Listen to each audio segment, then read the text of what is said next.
పిలిచినప్పుడు లేని ఉమా సడన్ గా ప్రత్యక్షం అయ్యారు. ఆయనకు అవకాశం. ధన్యవాదాలు అధ్యక్ష.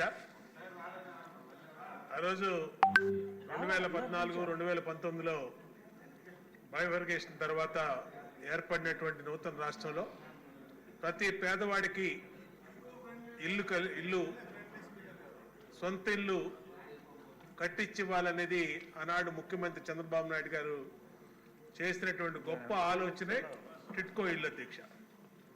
ఆ రోజు ఎన్డీఏ ప్రభుత్వం నరేంద్ర మోడీ గారు కానీ అక్కడ ఉన్నటువంటి కేంద్ర మంత్రి వెంకయ్యనాయుడు గారు కానీ విభజించినటువంటి ఆంధ్రప్రదేశ్ సమస్యల మీద ప్రత్యేకంగా దృష్టి పెట్టి మన రాష్ట్రానికి లక్షల్లో ఇల్లు ఇచ్చారు అధ్యక్ష.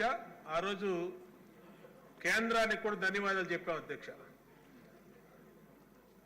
తెలుగుదేశం ప్రభుత్వంలో 2014-19లో ప్రతి పేదవాడికి అపార్ట్మెంట్ స్టైల్లో ఇల్లు కట్టించాలి. అపార్ట్మెంట్ స్టైల్లో 40-30 లక్షలు ఖరీచేసే ఇళ్ళని పేదవాడికి అతి తక్కువలో ఇవ్వాలనే ఉద్దేశంతో షేర్ వాన్ టెక్నాలజీతో ఆ రోజున ఇల్లు మొదలుపెట్టారు అధ్యక్ష.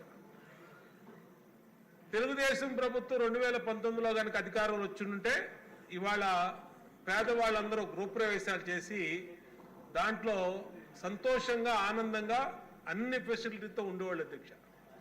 నా నియోజకవర్గంలో దాదాపు 8,000 ఇళ్ళు నారాయణ గారు ఉన్నారు అధ్యక్ష.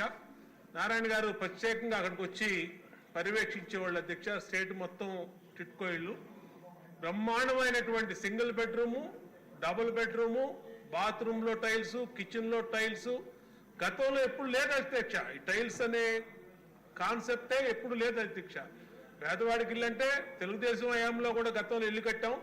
అప్పుడు కూడా అప్పుడున్నటువంటి పరిస్థితుల్లో ఇల్లు కట్టేవాళ్ళు తప్పితే ఏ రోజు కూడా ఆ టైల్స్ ఇలాగ కమ్మోడ్స్, 2 బెడ్రూము, సింగిల్ బెడ్రూమ్ అనే కాన్సెప్ట్ ఎప్పుడు లేదు అధ్యక్ష. మొట్టమొదటిసారిగా 2014-19లోనే ఆ కాన్సెప్ట్ వచ్చింది అధ్యక్ష టిట్కో ఇళ్ల ద్వారా. అలాంటి ఇళ్ళని 2019లో గవర్నమెంట్ మారంగానే ఏ పేదవాడి కళ నెరవేర్చడానికి, ఎందుకంటే పేదవాడు జీవిత కాలంలో ఒక్కసారైనా సొంత ఇల్లు కట్టుకొని దాంట్లో చచ్చిపోదాం అనుకుంటాడు అధ్యక్ష. అలాంటి కళని నిర్వీర్యం చేసి జగన్మోహన్ రెడ్డి ప్రభుత్వం, వైసీపీ ప్రభుత్వం దాన్ని వాళ్ళ అప్పుల పాలు చేసింది అధ్యక్ష. 5 సంవత్సరాల పాటు వాళ్ళకి ఇల్లు ఇవ్వకుండా పైగా వాళ్ళ పేరు మీద లోన్లు డ్రా చేసి ఇవాళ వాళ్ళకి ఈఎంఐ పేరు మీద బ్యాంకులు వేధింపు, ప్లస్ వాళ్ళ సివిల్ స్కోర్ కూడా తగ్గిపోతుంది అధ్యక్ష. మీకు తెలుసు అధ్యక్ష, మీరు పెద్ద వ్యాపారస్తులు, సివిల్ స్కోర్ తగ్గిపోతే ఏ బ్యాంక్ కూడా 100 రూపాయలు అప్పు ఇవ్వదు. 100 రూపాయలు అనేది వాళ్ళకి రాదు అధ్యక్ష. ఇక్కడ ఈ బ్యాంకుల్లో అప్పులు ఈఎంఐలు కట్టపోవటం వల్ల వీళ్ళు బయట తీసుకొచ్చిన 25,000, 50,000, ₹1,00,000, 75,000 డబ్బులు కట్టారు అధ్యక్ష. ఆ డబ్బులు ఏమైపోయినాయి అర్థం కావట్లేదు.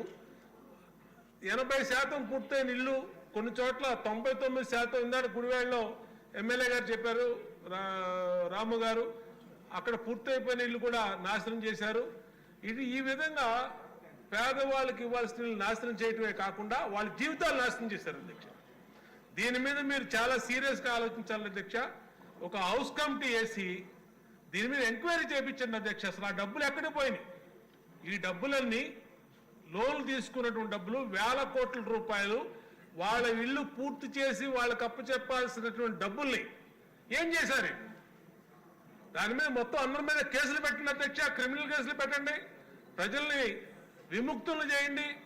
ఈ ప్రభుత్వం వచ్చింది 5 నెలలు అయింది, త్వరగా పూర్తి చేసిస్తారని ప్రజలందరూ ఆశ పెట్టుకున్నారు. దాన్ని ఎలాగో ముఖ్యమంత్రి గారి దృష్టికి మొన్న కూడా తీసుకెళ్ళాం, నారాయణ గారి దృష్టికి తీసుకెళ్ళాం, పూర్తి చేసిస్తా ఉన్నారు మార్చి ఆ టైం కల్లా. అది ఎలాగో ప్రజలకు నమ్మకం ఉంది అధ్యక్ష.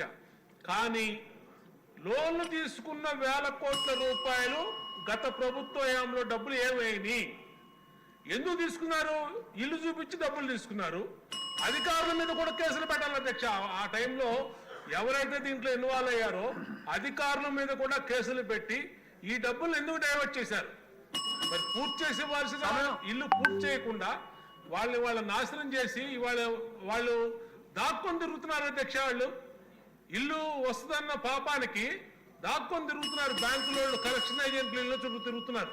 కాబట్టి దయచేసి తమరు చాలా సీరియస్ ఇష్యూ అధ్యక్ష, దీన్ని వెంటనే ఒక ఎంక్వైరీ కమిషన్ వేసి దీన్ని ఖచ్చితంగా సీరియస్ గా టేకప్ చేసి అందరి మీద క్రిమినల్ కేసులు పెట్టి వాళ్ళను కూడా పిలిపించాలని కోరుకుంటూ అవకాశం ఇచ్చినందుకు మీకు ధన్యవాదాలు తెలియజేస్తాను. సమయం